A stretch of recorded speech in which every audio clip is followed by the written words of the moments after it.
अस्सलाम वालेकुम। उम्मीद है कि आप सब खैरियत से होंगे। और आज हम हमेशा ही कुछ नया करने की कोशिश करते हैं और बहुत सारी चीज़ों के बारे में जानने की कोशिश करते हैं। बहुत सारी चीज़ों के बारे में आप लोगों की एक कमेंट से पता चल रहा होता है। आज जो है वो हम एक ऐसे केस को डिस्कस कर रहे हैं या उसके बारे में थोड़ी सी इन्फॉर्मेशन आप तक पहुंचाने की कोशिश कर रहे हैं, जिसका ज़िक्र जो है वो पिछले 2.5 महीने से जो है वो सुर्खियों में है। अगर हम बात करें कमसिन बच्ची की, तो वो कराची से जाती हैं और बहुत सारी चीज़ें हुई कि उन्होंने कहा कि मैं ख़ुद चली गई और उसके बाद वो जो है वो पहुंच जाती हैं लाहौर। और फिर डिफरेंट व्यूज़ आते रहे, बहुत सारे आपने व्लॉग्स देखे, बहुत सारे आपने जो है वो रिपोर्ट सुनी और बहुत सारे चैनल्स ने भी इस चीज़ को हाईलाइट भी किया, दिखाया भी। कुछ चीज़ें बहुत ट्रूली थी आपके सामने पेश की गई, बहुत स्ट्रेटली आपके सामने आई, लेकिन कुछ चीज़ें ऐसी थी जिन्हें शायद कई जगहों से कई लोगों की तरफ से जो है वो उलझाया जा रहा था, जिसमें बहुत सारे व्लॉगर्स भी थे, जिसमें बहुत सारे यूट्यूबर्स भी थे और बहुत सारे इदारे भी थे।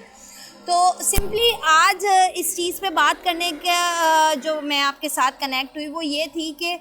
चीज़ों को उलझाने से अच्छा ये, जब ज़ैनब केस हुआ था तो हम रोड पर थे, हमने बहुत सारी रिपोर्टिंग की, बहुत सारी बातें हुई, लेकिन मुलजिम के हाथ आने के बावजूद भी इदारे जो है उसे सपोर्ट करते रहे और बचाने की कोशिश करते रहे। उसके माँ बाप को जो है वो बुला के बिठा के बात करके ख़त्म करने के मामलात की भी बात हमने देखी कि हुई।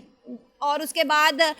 जो है ज़ैनब के वालिद ने बहुत अच्छा स्टेप लिया और आगे आते गए और लोगों ने भी बहुत ज़्यादा उनका साथ दिया। और हमने देखा कि ज़ैनब बिल पास हुआ और बहुत से उससे जो है वो फ़ायदा हुआ। जो केसेस दिन ब दिन आ रहे थे उनमें कुछ हद तक कमी आई और बहुत अच्छी उसकी इन्वेस्टिगेशन होने लगी। इसी तरह एक केस ये कराची से 16 तारीख को हुआ, 16 अप्रैल को। अब केस बिल्कुल सीधा है, बहुत स्ट्रेटली है। आप मतलब मैं समझती हूँ कि कराची में अगर हम हैं तो कराची में अगर हमें एक जगह से दूसरी जगह जाना है तो बड़ा आसान होता है। वो लोग जो बाहर निकलते हैं, जो नहीं निकलते, उनके लिए आज भी रूट्स बहुत अजनबी होते हैं और वो नहीं निकल पाते, वो नहीं पहुँच पाते। लेकिन यहाँ से कमसिन बच्ची निकलती है और अकेली वो पहुंच जाती है कहीं, और लोग उस बात को देख रहे हैं, लेकिन आंखों पे पट्टी बनी है। 2.5 महीने तक जो है वो रिपोर्टर्स, व्लॉगर्स, यूट्यूबर्स उस बात को हाईलाइट करते रहे, लेकिन इन्वेस्टिगेशन ऑफिसर कहीं शायद अपनी ही सोचों में गुम थे या अपनी कोई हलाई इन्वेस्टिगेशन हो रही थी जिसे देखकर अनदेखा किया जा रहा था। आज जो बात करने के लिए आपके सामने आए वो ये थी कि जो मुल्ज़िम ज़हीर साहब हैं, जिनको मैं कहूँ कि शायद उनका कद छोटा ज़रूर है लेकिन दिमाग उनका ज़्यादा चलता है और बहुत ज़्यादा चलता है। उनकी बेल जो है वो 21 जुलाई को उनको मिली और शायद उन्होंने बहुत खुशी का इजहार भी किया इस बात पे कि उनकी बेल जो है उन्हें मिल रही है, जो कि 26 तारीख को इसको थोड़ा सा रिटेन करके आगे लेकर जाया गया और उसके बाद उसे 1 तारीख तक की जो है 1 अगस्त तक के लिए उस बेल को जो है वो आगे ले गए। लेकिन हुआ क्या कि वो एक इदारे में उनको बुलाया जाता है और उस इदारे में बिठा के उनसे तफ्तीश की जाती है सबसे पहले, जब उन्हें बेल मिली। और उस तफ्तीश में जो अगर मैं बात करूं कि एंटी करप्शन के जो इदारे के डीएसपी थे और जो इस केस के इन्वेस्टिगेशन ऑफिसर भी थे, शौकत साहब, उनकी जानिब से जो है वो ये बताया जा रहा था कि इन्वेस्टिगेशन हो रही है, बहुत अच्छी हो रही है, बहुत मुतमईन है हम लोग। लेकिन उनकी जानिब से जो है वो इस सब से बेल से पहले, बेल की एप्लीकेशन से पहले जो है वो 2 नंबर ज़हीर की जानिब से फ़रहम किए गए। वो 2 नंबर जो है उनमें से एक नंबर वो था जो कि अगर मैं आपको बताऊं कि वो नंबर भी मैं आपको जो है वो एक लेटर के साथ तो है ही, लेकिन नंबर कुछ ऐसा था कि वो यहाँ कराची में उस वक्त था 16 तारीख को जब दुआ यहाँ से गई। पहला झूठ, और बहुत बार ये झूठ बोले गए। ये कोई नया झूठ नहीं था या उनके लिए ये कोई एक हवाई बात नहीं थी कि उन्होंने पहली बार बोलना है तो गलती हो गई। नहीं, वो हमेशा हर बात में अपनी की बात में वो फंस रहे हैं। और हुआ ये कि मुल्ज़िम ज़हीर ने वही नंबर जो है वो शौकत साहब को प्रोवाइड किया, लेकिन शायद तब भी उनकी आंखें नहीं खुली और उन्होंने नहीं देखा वो नंबर। और वो नंबर कुछ ये था कि यूज़ होता रहा कराची में और उस पर भी बहुत सारे व्लॉगर्स ने बात की और दिखाया कि वो नंबर किस तरह मूव हुआ, किस तरह रूट्स आए। मेरे ख़्याल से इस पूरे केस में जितना इन्वेस्टिगेशन ऑफिसर ने इन्वेस्टिगेशन नहीं की, बहुत अच्छे व्लॉगर और यूट्यूबर्स थे जिन्होंने इसको हाईलाइट भी किया और दिखाया और केस को सुलझाने में मदद भी की। जिसकी तारीफ़ जो है वो मगविया के जो वालिद हैं उनके वकील ने भी की कि बहुत सारे ऐसे लोग हैं जो कि अगर हम पर्सनली कतरा कतरे से ज़रिया बनता है, और अगर हम पर्सनली थोड़ी सी कोई मदद अगर हमें पता है हम कर सकते हैं तो मैं समझती हूँ हमें करनी चाहिए। और यहाँ उन यूट्यूबर्स और व्लॉगर्स ने ना जस्ट व्यूज़ के लिए अपने आप को ख़राब करने की कोशिश की जैसे बहुत सारों ने की, और उन्होंने वो चीज़ इन्वेस्टिगेट की अपने तौर पर और उसके बाद उसे हाईलाइट किया, और हाईलाइट करने के बाद वो चीज़ वाकई में उनके लिए जो है वो कारामद हुई और जिब्रान नासिर साहब ने उसे कोर्ट में इस्तेमाल किया, जिसके बाद केस में एक नया रुख आया। अब बात करते हैं उस नंबर की कि वो नंबर जो है 1 घंटा आपकी बेल को होता है, और वो नंबर जब आपको प्रोवाइड किया जाता है तो जनाब जो ज़हीर साहब हैं, मैंने जैसे पहले कहा कि वो दिखने में छोटे ज़रूर लगते हैं लेकिन उनका दिमाग बहुत चलता है, तो उन्होंने उस नंबर से जो है वो मगविया के वालिद से बहुत रब्ता करने की कोशिश की। पहले मैसेजेस किए, फिर कॉल्स की। जब उनकी तरफ से कोई जवाब नहीं आया तो उन्होंने कुछ काबिले मैं कहूँ एतराज़ तस्वीर और वीडियोज़ उनके वालिद को भेजी,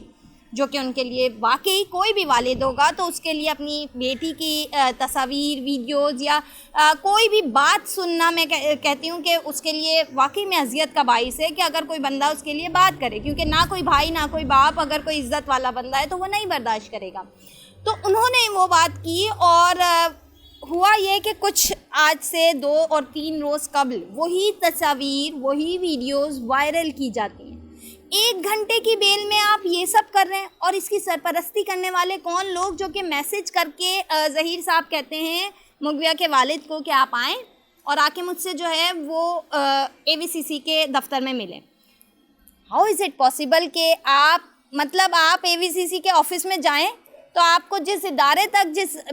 बंदे से मिलना है वहाँ तक पहुँचने के लिए आपको 4 बंदों का सामना करना है। मुल्ज़िम AVCC के दफ्तर में बैठ के बोलता है कि आप आएँ और आके मुझसे मुलाकात करें, और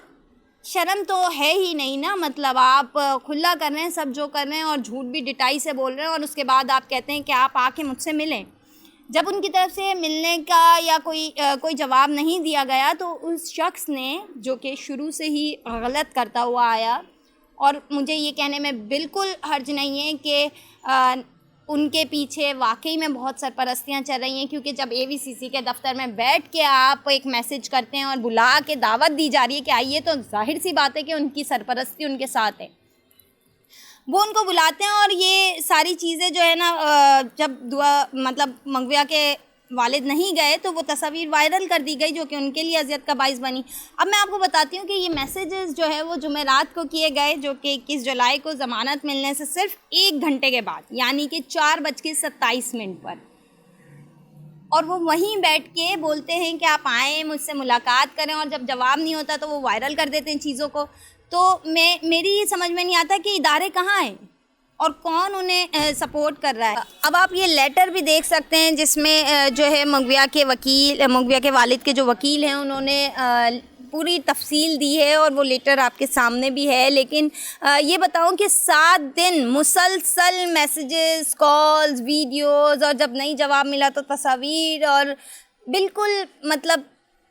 बेवकूफ़ों की तरह सारी चीज़ें करते गए। और मुझे कहीं नज़र नहीं आ रहा कि कौन से इदारे हैं जो काम नहीं कर रहे, या क्या ऐसी वजूहात हैं जो हमें नहीं दिखाई दे रही हैं। अगर हम बात करें तो जिब्रान नासिर साहब के जानिब से जो है वो एक और एप्लीकेशन दी गई, और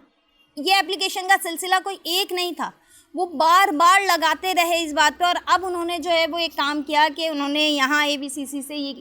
इन्वेस्टिगेशन ख़त्म करवाई है, और अब स्पेशल यूनिट के पास ये इन्वेस्टिगेशन है, और उन्होंने ये सारी चीज़ें जो हैं वो पुलिस को प्रोवाइड की हैं। हमेशा से मैं यही देख रही हूँ कि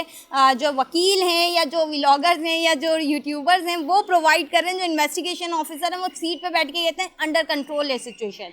तो ओवरऑल अगर इस सिचुएशन की बात करें, जो आज इस मौजू पे बात करने का दिल हुआ वो यही था कि जब ज़ैनब के लिए सब उठे थे और काम हुआ था, और आज तक उसकी वजह से बहुत सारे लोग महफूज हुए, बहुत सारी बच्चियां बहुत महफूज हुई, तो आज जो है वो मगविया और उसके वालिद के साथ खड़े ज़रूर हों, क्योंकि ये जो केस है ये इसका रुख तब्दील करने की कोशिशें की जा रही हैं। लेकिन